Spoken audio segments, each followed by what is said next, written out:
Qui nous conduit au magazine du dimanche. Notre invité est en place, c'est M. Alcide Djedje qui représente le Sénat ici. Il était le président du comité scientifique du Forum de la diaspora ivoirienne 2024. Avant d'entamer notre entretien, M. Djedje, nous allons suivre ce petit élément vidéo qui nous est proposé par Kader Sogodogo, notre spécialiste des questions du Sénat.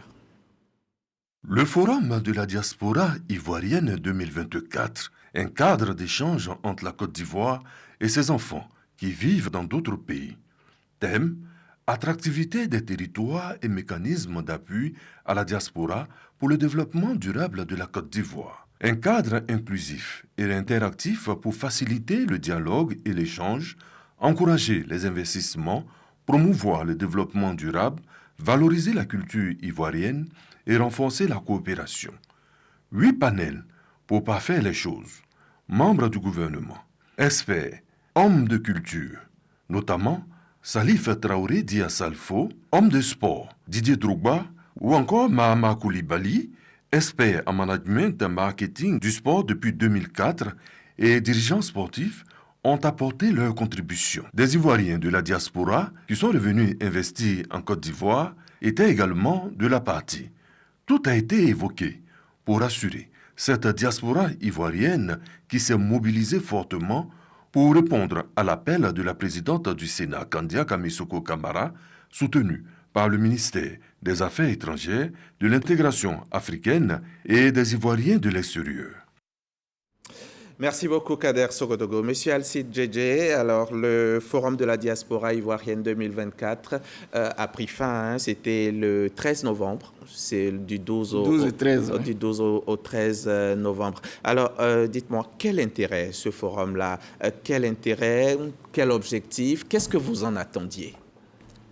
Mais ce forum, on en était à la 4e édition, mais au-delà de tout ça, je voudrais insister d'abord sur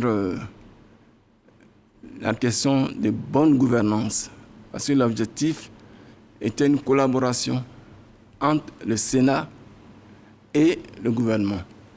Vous savez, à travers le ministère des Affaires étrangères. À travers le ministère des Affaires étrangères. Donc, ça a été un grand moment de bonne gouvernance, parce que la Constitution de 2016 prévoit la représentation de la diaspora par le Sénat. Vous savez que le Sénat a seulement 6 ans.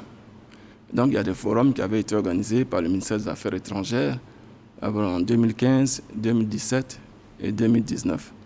Et c'était la première fois que le Sénat participait à un forum.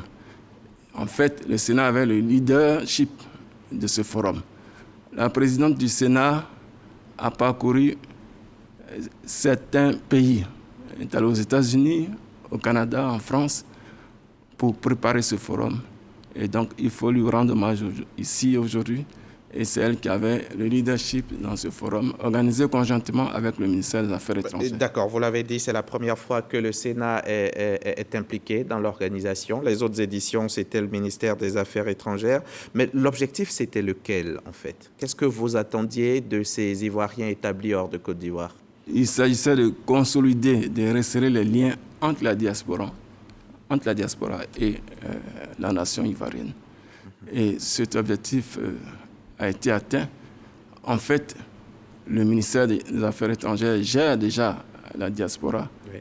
Mais il fallait que le Sénat, avec ses nouvelles attributions, notamment dans la Constitution de 2016, puisse participer et encourager la diaspora à rentrer en Côte d'Ivoire et à investir un peu plus en Côte d'Ivoire. D'accord. Vous dites que tout s'est bien passé, mais qu'est-ce que vous répondez à ceux qui pensent que c'est encore un autre forum, c'est un forum de trop? Non. Il ne s'agit pas d'un forum de trop, puisqu'il s'agissait de consolider, c'est-à-dire les 3 premiers forums ont posé les bases de ces liens entre la diaspora et la Côte d'Ivoire, et le Sénat, compte tenu de ses attributions, et étant donné que le Sénat représente les intérêts de la diaspora, avec le leadership de la présidente du Sénat, il fallait aider le gouvernement, venir en appui du gouvernement pour que ces liens soient consolidés, et pour qu'on dépasse ce que la diaspora a déjà comme contribution ici. La diaspora contribue à 1,3%. Ce qui est très peu, hein? C'est très peu. Nous avons un objectif de passer à 1,5 en 2026 et petit à petit, nous allons atteindre les Justement, niveaux. comme on y est, on va mettre le pied dans le plat à ce moment-là. 1,2, 3 et jusqu'à 1,6 en 2000. Mais comparé à certains pays de l'UEMOA même, je pense notamment au Sénégal, où c'est encore plus important, qu'est-ce qui fait cette différence? Mais c'est ce que nous sommes en train de faire, c'est-à-dire mobiliser encore plus, s'intéresser à la diaspora, l'inciter à investir un peu plus en Côte d'Ivoire. Leur réticence, c'est quoi? Pourquoi ils ne viennent pas, à votre avis? Parce qu'on a plus d'1 million quand même, 1,2 million, je crois, d'Ivoiriens établis hors de Côte d'Ivoire. Comment ça se fait qu'ils n'ont pas... Ils pensent que tout n'est pas réuni pour qu'ils viennent investir, à votre avis? Non, tout est réuni. Pourquoi il faut aller les chercher? Non, pas forcément aller les chercher. Vous avez vu ce qui s'est passé. Nous avons lancé ce forum et la plupart de ceux qui ont participé ont acheté eux-mêmes leurs billets pour venir en Côte d'Ivoire. Donc ça veut dire qu'ils s'intéressent. Ils sont intéressés. Ils sont intéressés. Et il y a des structures telles que le CPC qui les incitent à venir. Mais il y a encore du travail à faire, il faut le reconnaître. Ouais. C'est quoi les fruits des 3 premières éditions? Vous avez dit que ces éditions-là ont posé les bases et cette 4e édition essayait de consolider les choses. C'est quoi les fruits? Qu'est-ce qu'on a gagné déjà avec cette On a première? gagné déjà, il y a certains entrepreneurs, il y a un entrepreneur bien connu, celui-là, que le CPC a encadré. Et il a une entreprise très prospère. Actuellement en Côte d'Ivoire, je ne veux pas faire de publicité, mais c'est des exemples concrets qu'on peut citer. D'accord, un parmi tant d'autres, bien entendu. Attractivité des territoires et mécanismes d'appui à la diaspora pour le développement durable de la Côte d'Ivoire. C'était le thème de ce forum 2024. Qu'est-ce qu'il faut comprendre par ce thème? Oui, c'est-à-dire il faut bien établir le lien. Vous savez, chacun de nous a déjà eu l'expérience d'un membre de la diaspora, d'un membre de sa famille qui envoie du matériel médical à telle ou telle mairie. Vous savez que le Sénat représente les collectivités territoriales et aussi la diaspora qui est considérée comme la 32e région de Côte d'Ivoire. Et donc, bientôt d'ailleurs, nous aurons un forum consacré au territoire, aux collectivités territoriales. Et donc, c'est bien établir ces liens entre la diaspora et nos territoires. Le président Aka Awele, qui représente la région, qui est président de l'association de... La RDCI. Oui, la RDCI, était d'ailleurs présent, il a fait une communication. Donc l'objectif, en fin de compte, c'est de mettre ensemble les territoires et la diaspora, et pour que la diaspora puisse investir encore. Et qu'est-ce qui s'est passé, M. Djedje? Qu'est-ce qui s'est passé concrètement à ce forum à Yamoussoukro? Alors, il y a eu des B2B, des séances de réseautage, et il y a eu des panels, il y a eu des grands moments. Nous avons nous-mêmes découvert certaines sommités ivoiriennes qui sont à la tête d'organisations africaines, l'Agence spatiale africaine. Vous ne saviez pas que c'était un Ivoirien qui était directeur de cette agence de l'Union africaine, et d'autres cadres, d'autres sommités qui se sont mis ensemble et qui se mettent en réseau. Donc il y avait le B2B, il y avait des panels et il y avait des expositions. D'accord. En termes d'investissement, on y revient. En termes d'investissement, en termes rapport au PIB, que représentent les Ivoiriens de la diaspora? 1,3% le plus souvent les transferts de fonds, et puis dans le domaine de la construction le plus souvent. Et donc il faut accroître ce chiffre. Et il y a des projections.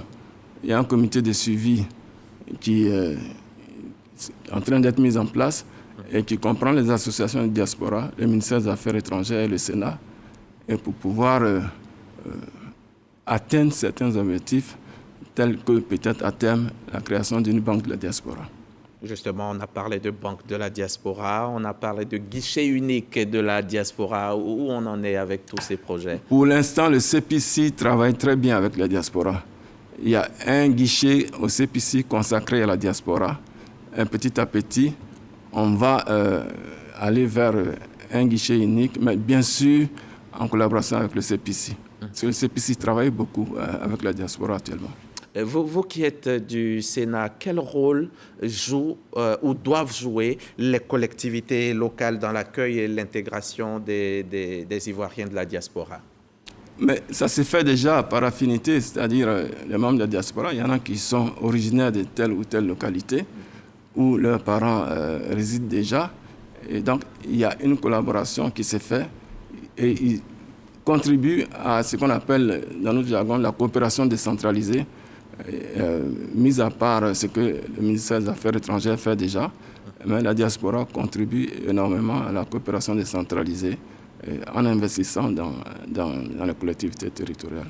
Quand ils sont arrivés à Yamoussoukro les 12 et 13 novembre, ils vous ont certainement fait part de leurs attentes, ce qu'ils attendent des institutions de la République.